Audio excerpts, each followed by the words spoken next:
Chapter 13. And it came to pass after this, that Absalom the son of David had a fair sister, whose name was Tamar, and Amnon the son of David loved her.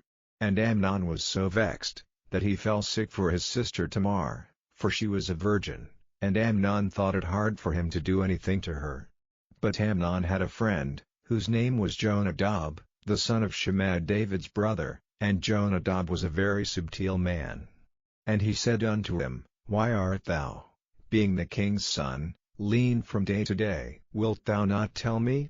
And Amnon said unto him, I love Tamar, my brother Absalom's sister. And Jonadab said unto him, Lay thee down on thy bed, and make thyself sick, and when thy father cometh to see thee, say unto him, I pray thee, let my sister Tamar come, and give me meat, and dress the meat in my sight, that I may see it, and eat it at her hand. So Amnon lay down, and made himself sick. And when the king was come to see him, Amnon said unto the king, I pray thee, let Tamar my sister come, and make me a couple of cakes in my sight, that I may eat at her hand. Then David sent home to Tamar, saying, Go now to thy brother Amnon's house, and dress him meat. So Tamar went to her brother Amnon's house, and he was laid down. And she took flour, and kneaded it, and made cakes in his sight, and did bake the cakes. And she took a pan, and poured them out before him, but he refused to eat. And Amnon said, Have out all men from me. And they went out every man from him. And Amnon said unto Tamar, Bring the meat into the chamber, that I may eat of thine hand. And Tamar took the cakes which she had made, and brought them into the chamber to Amnon her brother. And when she had brought them unto him to eat, he took hold of her, and said unto her, Come lie with me, my sister.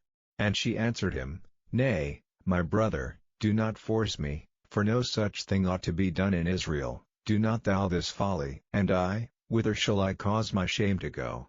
And as for thee, thou shalt be as one of the fools in Israel.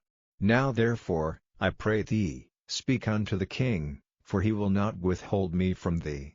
Howbeit he would not hearken unto her voice, but, being stronger than she, forced her, and lay with her.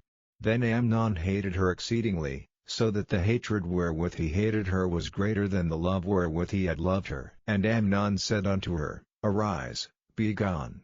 And she said unto him, There is no cause, this evil in sending me away is greater than the other that thou didst unto me. But he would not hearken unto her. Then he called his servant that ministered unto him, and said, Put now this woman out for me, and bolt the door after her. And she had a garment of divers colors upon her, for with such robes were the king's daughters that were virgins apparelled. Then his servant brought her out, and bolted the door after her. And Tamar put ashes on her head, and rent her garment of divers colors that was on her, and laid her hand on her head, and went on crying. And Absalom her brother said unto her, Hath Amnon thy brother been with thee? But hold now thy peace, my sister, he is thy brother, regard not this thing.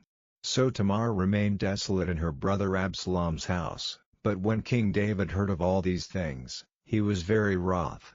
And Absalom spake unto his brother Amnon neither good nor bad, for Absalom hated Amnon, because he had forced his sister Tamar.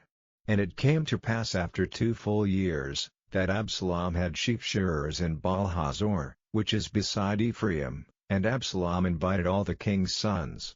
And Absalom came to the king, and said, Behold now, thy servant hath sheep shearers, let the king, I beseech thee, and his servants go with thy servant. And the king said to Absalom, Nay, my son, let us not all now go, lest we be chargeable unto thee.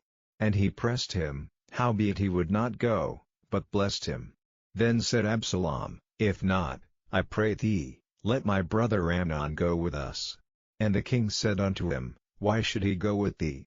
But Absalom pressed him, that he let Amnon and all the king's sons go with him. Now Absalom had commanded his servants, saying, Mark ye now when Amnon's heart is merry with wine, and when I say unto you, Smite Amnon, then kill him, fear not, have not I commanded you?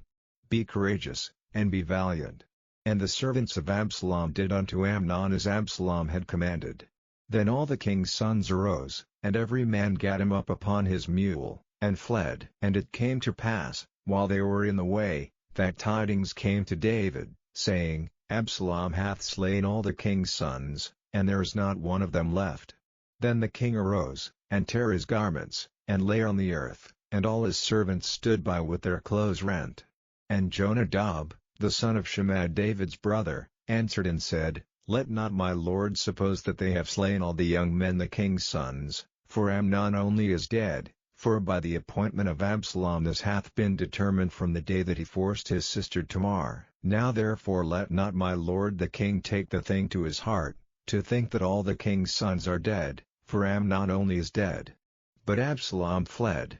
And the young man that kept the watch lifted up his eyes, and looked, and, behold, there came much people by the way of the hillside behind him.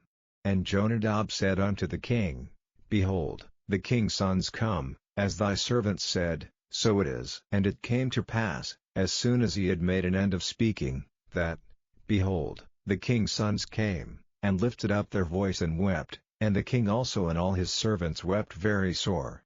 But Absalom fled, and went to Talmai, the son of Ammihud, king of Geshur.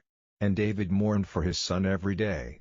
So Absalom fled, and went to Geshur, and was there 3 years. And the soul of King David longed to go forth unto Absalom, for he was comforted concerning Amnon, seeing he was dead.